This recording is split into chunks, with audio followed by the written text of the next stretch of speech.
Hello everyone, welcome to easy to learning এর এই চ্যানেলে প্রত্যেককে স্বাগত জানাই। তো তোমরা জানো যে আরআরবি যেই 2024 রি এক্সাম অলরেডি চলছে এবং খুব শীঘ্রই আসতে চলেছে আরআরবি যেই 2025 নোটিফিকেশন। এবার বলবে যে স্যার কবে আসতে চলেছে। তো ধরে নাও মোটামুটিভাবে জুলাই কি সেপ্টেম্বর মাসে আসতে চলেছে আরআরবি যেইর 2025 নোটিফিকেশন। তো যারা এখনো অবধি পড়াশোনা শুরু করেনি, যারা ভাবছো যে নোটিফিকেশন এলে পরে পড়াশোনা শুরু করবে, তারা কিন্তু অনেকটাই পিছিয়ে পড়বে। তাই বলবো এখনো সময় নষ্ট না করে প্রিপারেশন শুরু করে দাও। ওকে, আর মাত্র কিন্তু বেশি দিন নেই, আর কিছুদিন পরে, আর 1-2 মাস পরে কিন্তু আসতে চলেছে নোটিফিকেশন।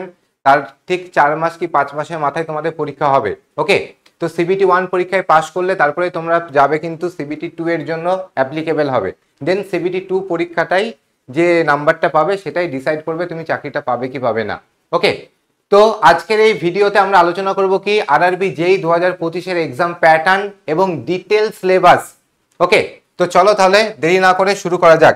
অলরেডি তোমাদের ডেভিড স্যার একটা ডিটেল ভিডিও বানিয়ে দিয়েছে তোমাদের।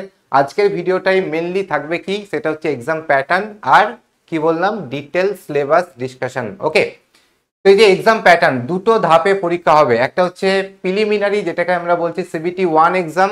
ওকে, আরেকটা হচ্ছে মেন এক্সামিনেশন, যেটা হচ্ছে CBT 2 এক্সাম। তো প্রিলিমিনারি এক্সামিনেশনটা যারা পাস করবে, ওকে, তবে এই প্রিলিমিনারি 1 এক্সামের মার্কসটা তোমাদের কাউন্ট হবে না, কিন্তু এই সিবিটি বা প্রিলিমিনারি এক্সামটাকে তোমাকে পাস করতে হবে, তারপরেই তুমি CBT 2 দিতে পারবে। ওকে, তো আমরা প্রথমে দেখব CBT 1 এর এক্সাম প্যাটার্ন কি আছে এবং তার কি সিলেবাস আছে। তারপরে আমরা দেখব CBT 2 এর এক্সাম প্যাটার্ন কি আছে এবং সিলেবাস কি আছে। ওকে, তো চলো শুরু করা যাক।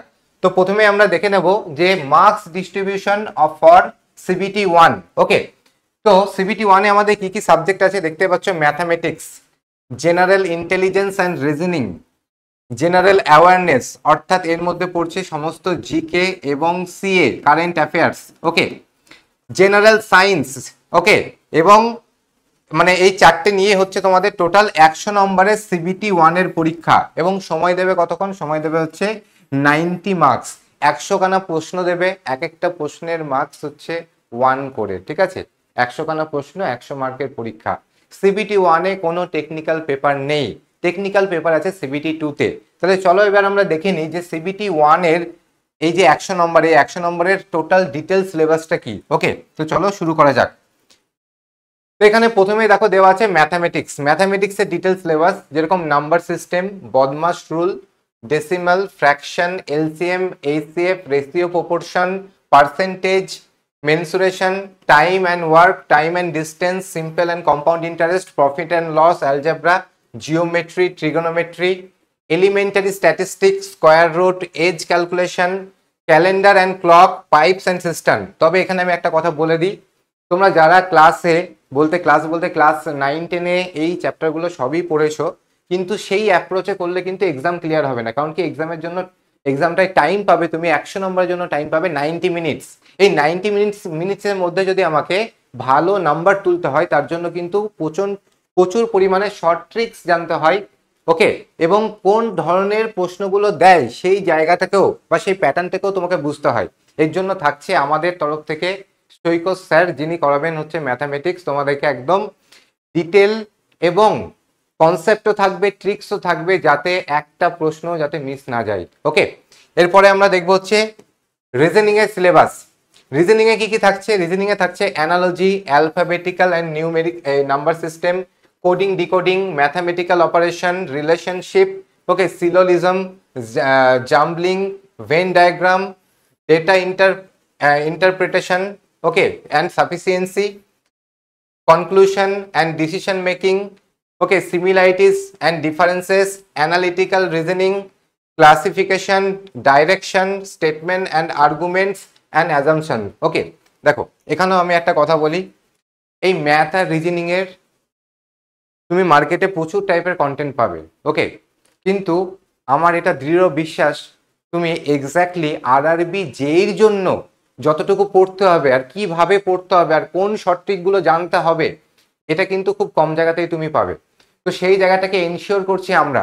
ওকে, তো সেই জায়গা থেকেই বলছি, তোমাদের সৈকত স্যার ম্যাথ এবং রিজনিং এর টোটাল দায়িত্বটা নেবেন এবং তোমাদেরকে খুব ভালো করে টোটাল জিনিসটাকে করিয়ে দেবে, যাতে এক্সামের আগে তোমরা একটা হিউজ প্র্যাকটিস করলে এই জায়গা থেকে, সায়েন্সের স্টুডেন্ট হয়ে তোমাদের কাছে এই জায়গা থেকে নাম্বার তোলাটা কিন্তু ভীষণ ইজি হবে।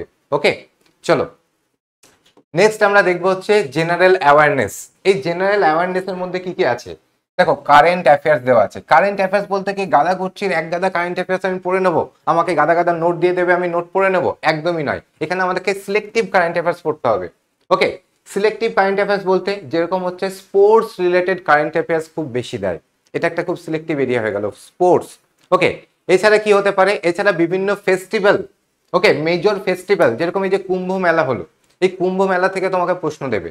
ওকে, আর কি হতে পারে? বিভিন্ন ইন্টারন্যাশনাল বুকস যেগুলো রিসেন্ট ইয়ারে লেখা হচ্ছে, বা ন্যাশনাল বুকস হতে পারে যেগুলো রিসেন্ট ইয়ারে লেখা হচ্ছে, এই জায়গা থেকে তোমাদেরকে প্রশ্ন দেবে। বা সায়েন্সের বলতে স্পেস টেকনোলজি বা ডিফেন্স টেকনোলজির যদি কোনো নতুন কোনো আবিষ্কার বা নতুন কোনো কিছু যেটা কারেন্ট অ্যাফেয়ার্সে চলছে, সেই জাতীয় জিনিস থেকে তোমাদেরকে প্রশ্ন দেবে। তো এই যে সিলেক্টিভ এরিয়া, এই সিলেক্টিভ এরিয়া কিন্তু একটা স্টুডেন্টের পক্ষে বাছাই করা অনেকটাই টাইম কনজিউমিং, তার জন্য থাকছে আমাদের এক্সপার্ট টিম। ওকে, আচ্ছা, এছাড়া আর কি আছে? দেখো, আছে হচ্ছে ইন্ডিয়ান জিওগ্রাফি। ইন্ডিয়ান জিওগ্রাফি বলতে যেরকম ফিজিক্যাল জিওগ্রাফির কিছু পার্ট আমাদের পড়তে হয়, ঠিক আছে। এছাড়া বিভিন্ন মেনলি ওয়ার্ল্ড জিওগ্রাফি থেকে তোমাদের এখানে বেশি প্রশ্ন আসে, যেরকম আমাদের এই যে প্ল্যানেটারি সিস্টেম, ঠিক আছে, কোন গ্রহ কি দিয়ে তৈরি, কোন গ্রহে কিসের অ্যাটমসফিয়ার আছে, ঠিক আছে, এরকম টাইপের প্রশ্ন। তারপরে ইন্টারন্যাশনাল কিছু বর্ডার, ইন্ডিয়া তার নেইবারিং কান্ট্রিগুলো কোন কোন কান্ট্রির সাথে কি কি বর্ডার শেয়ার করে, এই জাতীয় প্রশ্ন কিন্তু খুব বেশি দেয় আমাদের এই জিওগ্রাফির পোর্শন থেকে। এরপরে দেখো হচ্ছে কালচার, আর্ট অ্যান্ড কালচারের পার্ট থেকে একটা প্রশ্ন থাকে। হিস্ট্রি অফ ইন্ডিয়া, ইন্ডিয়ান হিস্ট্রির মধ্যে তোমরা জানো যে এনশিয়েন্ট, মেডিয়েভাল, মডার্ন 3 রকমের ভাগ আছে। সেখান থেকে যেগুলো মেজর ঘটনা, মেজর এবং ইম্পর্টেন্ট, যেগুলো একটা এডুকেটেড পার্সন না জানলেই নয়, সেই জায়গাগুলোকে পড়তে হবে, ঠিক আছে। খুব বেশি আমাকে হিস্ট্রি পড়তে হবে না, আমাকে রাজার 14 পুরুষ ধরে পড়তে হবে না, আমাকে পড়তে হতে পারে যে তোমার দিল্লি সুলতানেটের প্রথম রাজার নাম কি, ঠিক আছে, এরকম টাইপের প্রশ্ন। বোঝা গেল? কে ফোর্ট উইলিয়াম কোথায় অবস্থিত, কোন ফোর্ট কোথায় অবস্থিত, ঠিক আছে, ফার্স্ট রুলার অফ দিল্লি, এরকম টাইপের প্রশ্ন তোমাদেরকে এখানে পড়তে হতে পারে। বা ধরো battle, battle of Palashi, battle of Panipat কাদের মধ্যে হয়েছিল, কবে হয়েছিল, ঠিক আছে, কোথায় হয়েছিল, এই জাতীয় প্রশ্ন কিন্তু তোমাদেরকে হিস্ট্রি পার্ট থেকে কিন্তু আসে। ওকে, এরপরে থাকছে ইন্ডিয়ান পলিটি। ইন্ডিয়ান পলিটি থেকেও খুব বেশি পড়ার নেই, খুব বেসিক পলিটি বা আমাদের যে ইন্ডিয়ান কনস্টিটিউশনের যে মেকিং, কনস্টিটিউয়েন্ট অ্যাসেম্বলির যে মেকিং, হিস্টোরিক্যাল ব্যাকগ্রাউন্ড বলে একটা চ্যাপ্টার আছে, সেই জায়গাটাকে পড়তে হয়। এছাড়াও বিভিন্ন যে তোমার প্রাইম মিনিস্টারের কতদিনের পদ বা ওনার সম্পর্কে কিছু ডিটেল পড়তে হবে, চিফ মিনিস্টারের ডিটেল পড়তে হবে তোমাকে, ঠিক আছে, পলিটিক্যাল পয়েন্ট অফ ভিউ থেকে তাদের টেনিয়র কতদিনের থাকে, তারপরে তোমার প্রেসিডেন্ট, গভর্নর, ভাইস প্রেসিডেন্ট, এই জাতীয় জায়গা, মানে কিছু সিলেক্টিভ পার্ট আছে, সেই সিলেক্টিভ পার্ট থেকে কিন্তু আমাদেরকে পড়তে হবে। নাকি আমি পুরো পলিটি বই নিয়ে পড়তে বসে যাব, অত আমার পড়তে হবে না, ঠিক আছে। এরপরে দেখা হচ্ছে এনভায়রনমেন্টাল ইস্যুস, খুব ইম্পর্টেন্ট একটা জায়গা, ঠিক আছে। বিভিন্ন এনভায়রনমেন্টাল ইস্যুস, এগুলো আমাদেরকে পড়তে হবে। আমাদের ইন্ডিয়ার হলে পারে ওয়েটল্যান্ড, ইন্ডিয়ার ওয়েটল্যান্ড সম্পর্কে তোমাকে পড়তে হবে, এরকম কিছু জায়গা আমাদেরকে এই জেনারেল অ্যাওয়ারনেসে কিন্তু পড়তে হবে। এবার জেনারেল অ্যাওয়ারনেসের এখানে যে ট্র্যাডিশনাল জিকে, সেই ট্র্যাডিশনাল জিকে থেকে কি কি পড়তে হবে সেটা আমি প্রিভিয়াস ইয়ারে যে প্রশ্ন আছে, ঠিক আছে, সেই প্রিভিয়াস ইয়ারের প্রশ্ন থেকে বলতে পারো একটা এরিয়াস কে সিলেক্ট করে আমি তোমাদের কাছে নিয়ে এসেছি যে কোন জায়গা থেকে বেশি প্রশ্ন আসছে, ট্র্যাডিশনাল জিকের মধ্যে আমরা কোন জায়গাটাকে বেশি গুরুত্ব দেব, ঠিক আছে, সেটা আমি তোমাদের এখানে দেখাচ্ছি।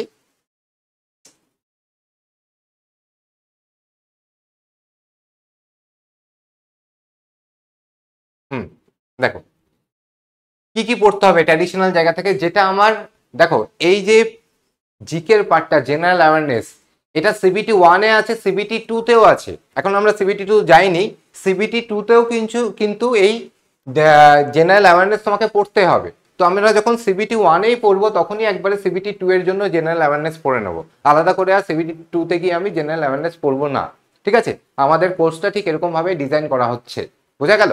তো এখানে দেখো ট্র্যাডিশনাল জেনারেল জিকে বলতে এখানে আর্ট অ্যান্ড কালচার, ওকে, বিভিন্ন ফেস্টিভ্যাল অ্যান্ড ফেয়ার্স, ডান্স, এই যে Ghoomar dance, Kathakali dance, Kathak dance কোথায় অরিজিনেট হয়েছে, কোথাকার ডান্স, ওকে। মিউজিক থেকে খুব বেশি প্রশ্ন আমি দেখতে পাইনি, দু একটা প্রশ্ন ছিল, ঠিক আছে, পেন্টিং থেকেও দু একটা প্রশ্ন ছিল।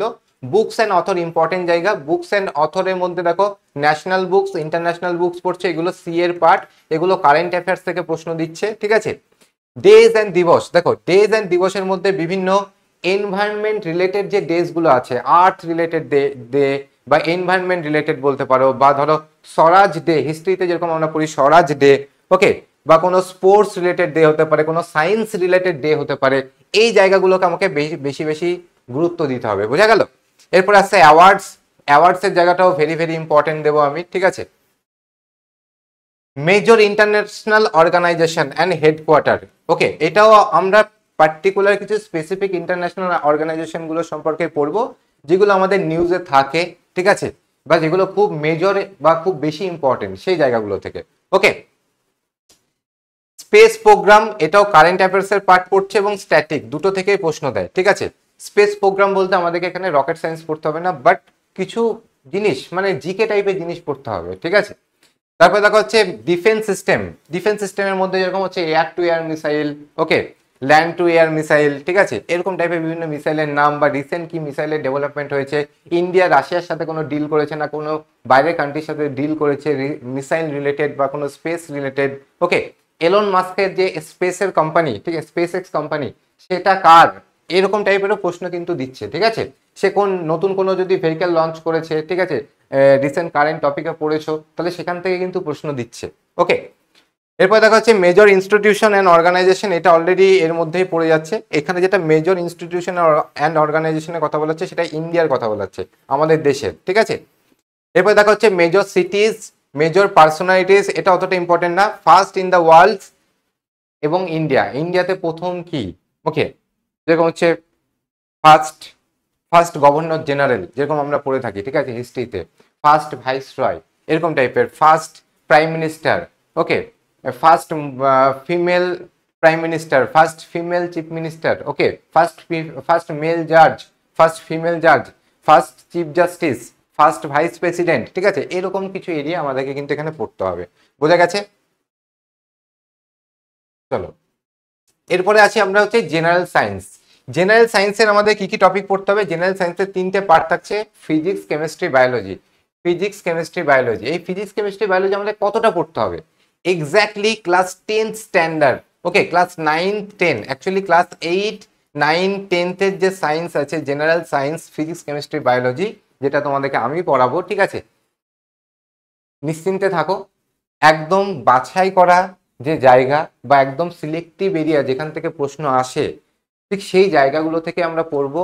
অবান্তর আমরা এক গাদাগুচ্ছে জিনিস পড়বো না, কারণ আমরা জানি তোমাদেরকে টেকনিক্যাল পড়তে হয়, টেকনিক্যাল থেকে তোমাদের 100 নম্বর আছে।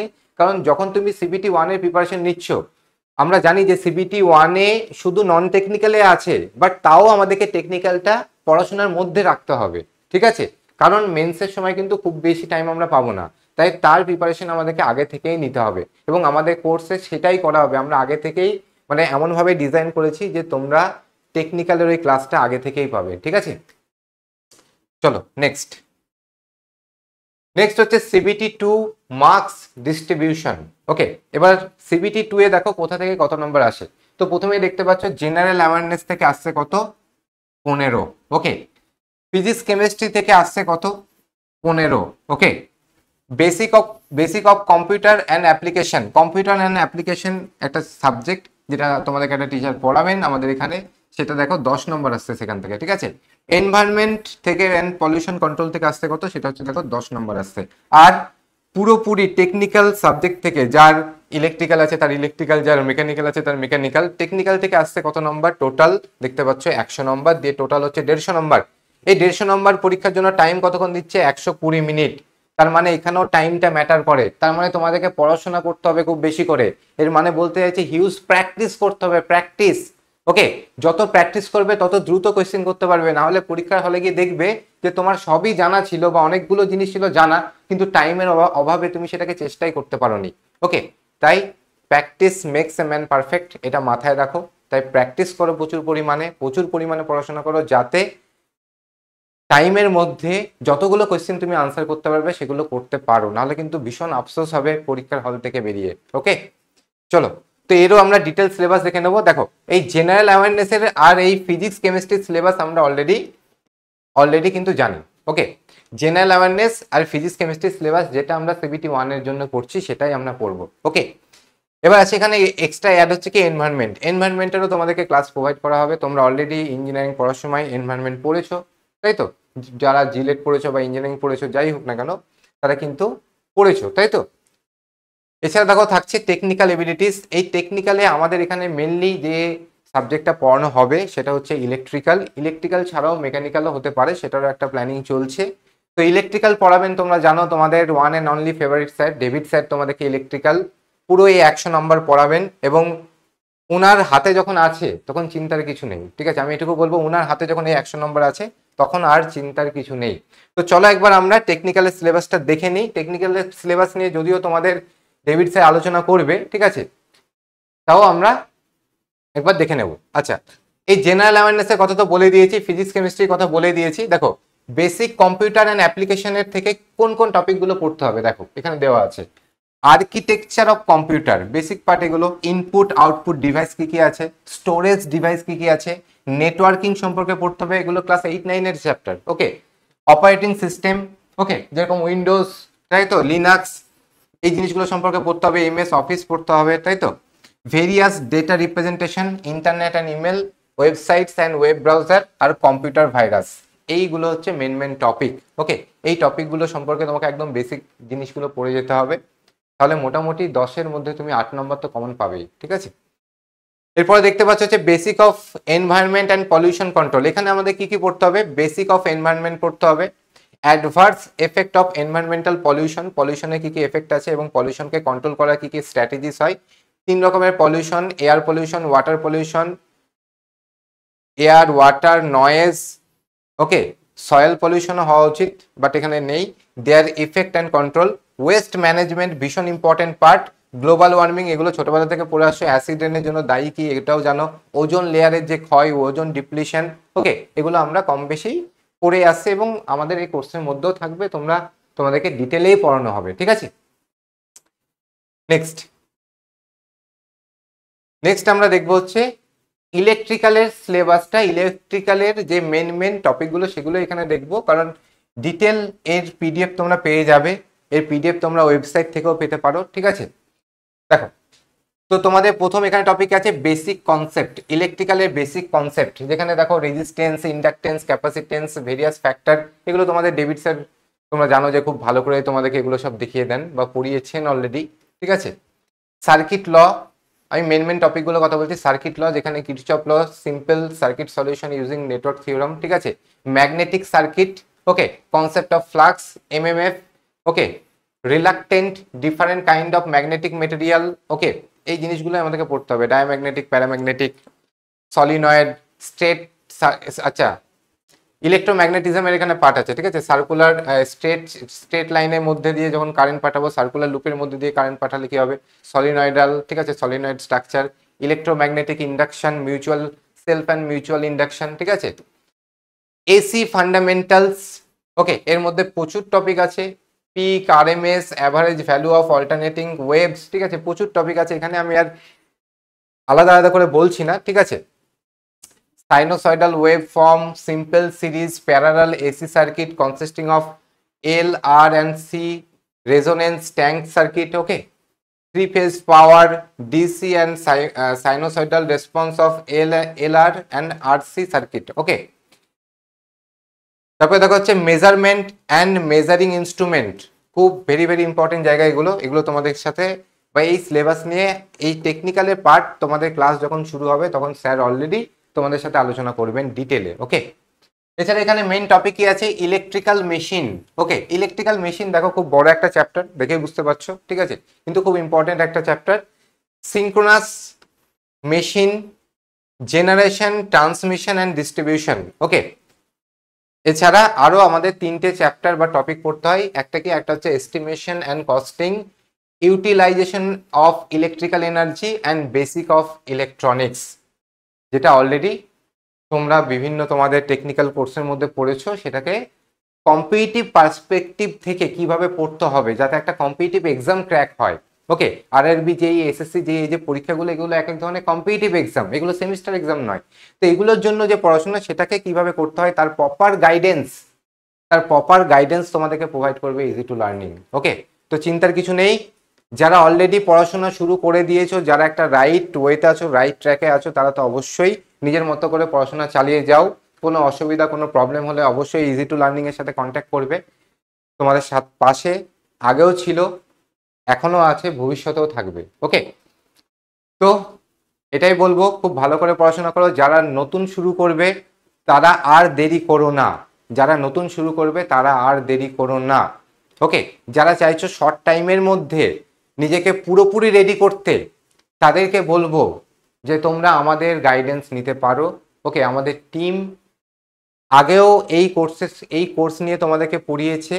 মিডিলে কিছু কারণে এই কোর্সটা আমাদের আসেনি, বাট সেই যে গাফিলতি বা সেই জায়গাটাকে আমরা রিকভার করে উঠেছি বলেই আজকে, শুধু রিকভারি করিনি, আমরা সেটাকে অনেক ভালোভাবে তোমাদের কাছে নিয়ে আসতে চলেছি। তোমরা কিছুদিনের মধ্যেই সেই সারপ্রাইজও পেয়ে যাবে। ওকে, তো চলো, টাটা, বাই বাই, জয় হিন্দ।